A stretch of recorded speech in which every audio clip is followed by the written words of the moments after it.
Hi everyone, कैसे हो आप सभी लोग। आई होप आप लोग अच्छे होंगे। मैं हूं राहुल जेसवाल एंड स्वागत करता हूं आप सभी का एक बार फिर हमारे यूट्यूब चैनल JR ट्यूटोरियल्स में।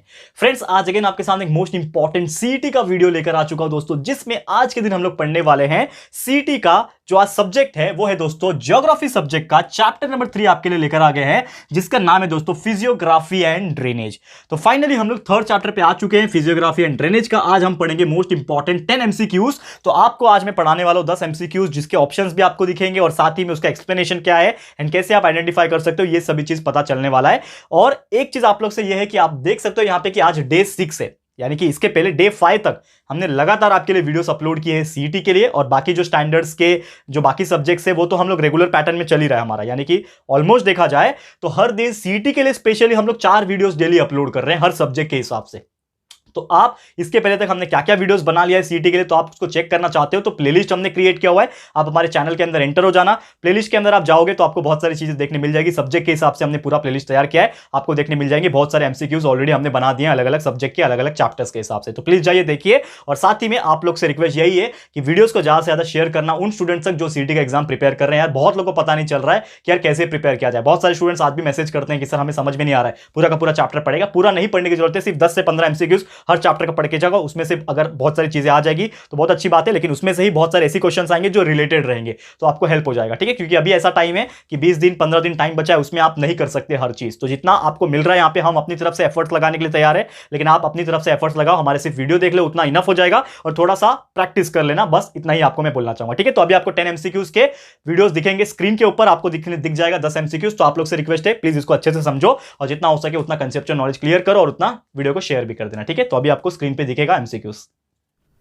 ओके फ्रेंड्स, तो हम आ चुके हैं हमारे स्क्रीन के ऊपर। एंड जैसा हमने आपसे बोला कि हम आपको 10 एमसीक्यूज पढ़ाएंगे, तो आपको बस ध्यान से देखना है अपनी तरफ से। ये 10 एमसीक्यूज आपको मैं पढ़ा रहा हूँ यहाँ पे, और साथ ही में उसके कुछ ऑप्शंस दे रहा हूँ, और साथ ही मैं आपको उस चीज़ का आंसर बताऊंगा एक्सप्लेनेशन के साथ कि आप इसको किस प्रकार याद रख सकते हो। तो ध्यान से देखिएगा, हर चीज़ आपको बहुत ही अच्छे से समझ में आ जाएगा। तो पहला क्वेश्चन आपको दिख रहा है यहाँ पे, that is Brazil is covered mainly by dash.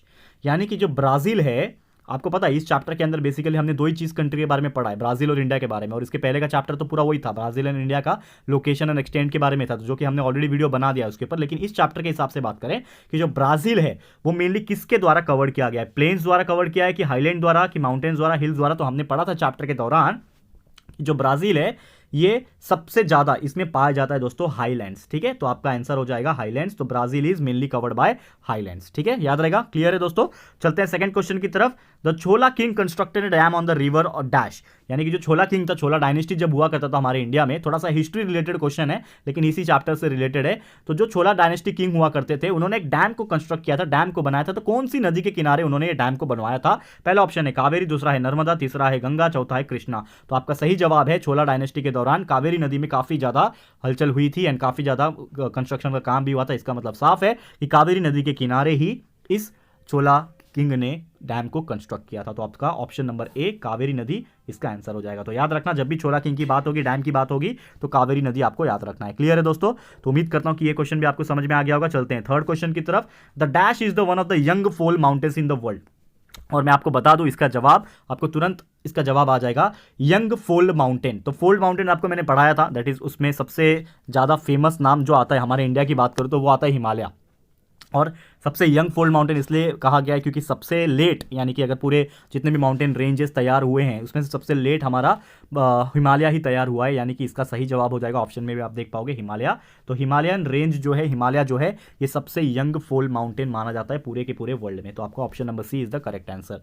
Next अगर बात करें ऑप्शन, माफ कीजिएगा, नेक्स्ट अगर बात करें एमसीक्यू नंबर 4, ठीक है, ऑप्शन यहाँ पे आप देखोगे तो पहले क्वेश्चन समझ लेते क्या बोला है कि India has a long coast line extending for approximately dash. यानी कि हमारा इंडिया का जो कोस्ट लाइन है, आपको पता है कोस्ट लाइन यानी कि जो आपका समुद्र तट जो होता है, समुद्र तट कितना लंबा है, यहाँ पे हमें पूछा गया क्वेश्चन। तो 4 ऑप्शन है, एक है 7000 किलोमीटर, 7200 किलोमीटर, 7300, 7500 किलोमीटर।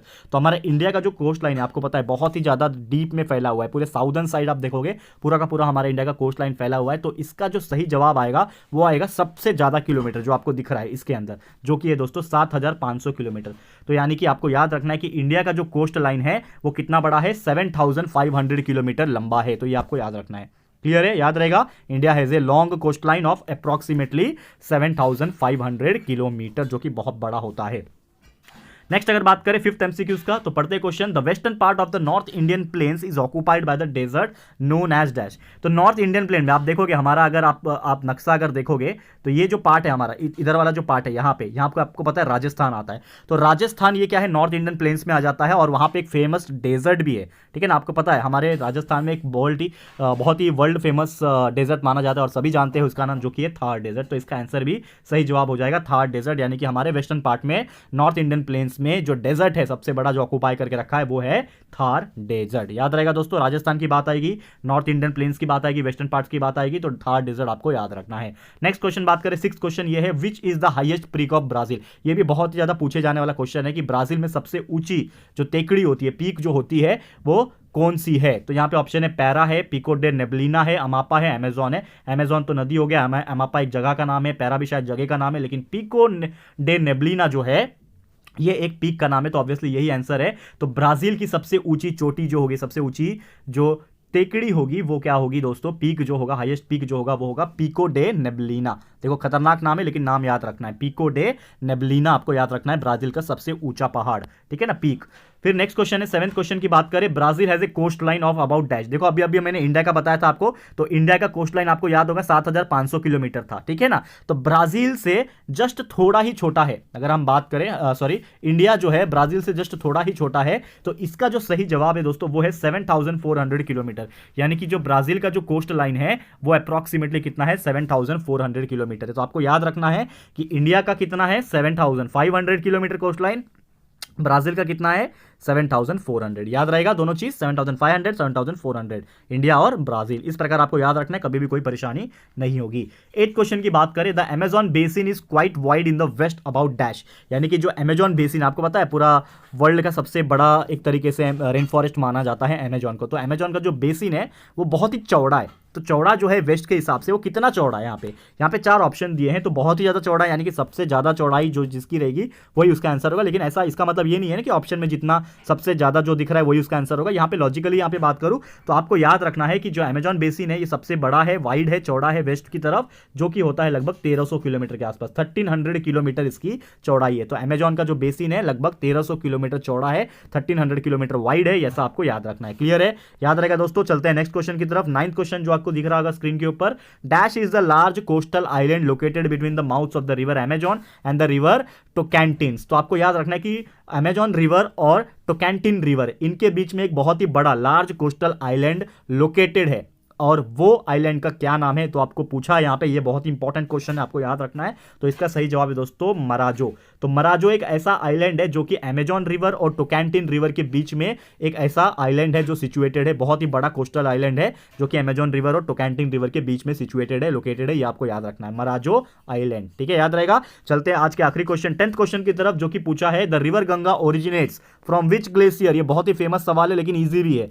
तो गंगा जो है, आपको पता है गंगा नदी बहुत ही पवित्र नदी मानी जाती है हमारे इंडिया के लिए खास करके, तो वो कहां से निकलता है, ओरिजिनेट कहां से होता है। एक आपको पता है ग्लेशियर से रिलीज होता है, जो भी पानी आती है वो ग्लेशियर से आते हैं, हमारी नदी जो है ओरिजिनेट होते हैं हिमालय से। कहां से रिलीज होते हैं, तो यहाँ पे 4 ऑप्शन है, कंफ्यूज करने के लिए देखो, हिमखंड लिखा हुआ है, गंगोत्री लिखा है, यमुनोत्री लिखा है, हरिद्वार लिखा है, ठीक है। तो हरिद्वार का तो चांस नहीं है क्योंकि वो काफी नीचे आ जाता है, फिर यमुनोत्री का भी चांस नहीं है, लेकिन आप देखोगे नाम से थोड़ा बहुत आइडिया मिल जाएगा, गंगा और गंगोत्री दिख रहा है। तो गंगा जो नदी है इसका ओरिजिनेशन कहां से होता है, गंगोत्री से होता है, ऐसा आपको याद रखना है। तो ग्लेशियर जो है, जो पहाड़ है बर्फ का ग्लेशियर जिसको बोलते हैं हम लोग, उस ग्लेशियर का नाम क्या है दोस्तों, गंगोत्री नाम है। गंगोत्री से ही गंगा रिवर जो है वो निकलती है, और ये सभी चीज़ आपको उत्तराखंड वगैरह देखने मिलता है, ठीक है। बहुत ही पवित्र जगह मानी जाती है, बहुत ही अच्छा लगता है देखने में, ठीक है। तो जरूर से आप अगर फ्यूचर में कहीं जाओगे घूमने तो यहाँ पे जाके विजिट कर सकते हो, ठीक है। तो बस दोस्तों यही था हमारे आज के टोटल 10 MCQs जो हमने आपको बता दिया। इसका आंसर गंगोत्री आपको याद रखना है, और टोटल 10 MCQs हमने बता दिया। तो उम्मीद करता हूँ कि आपको हर एक चीज़ क्लियर हो गया होगा,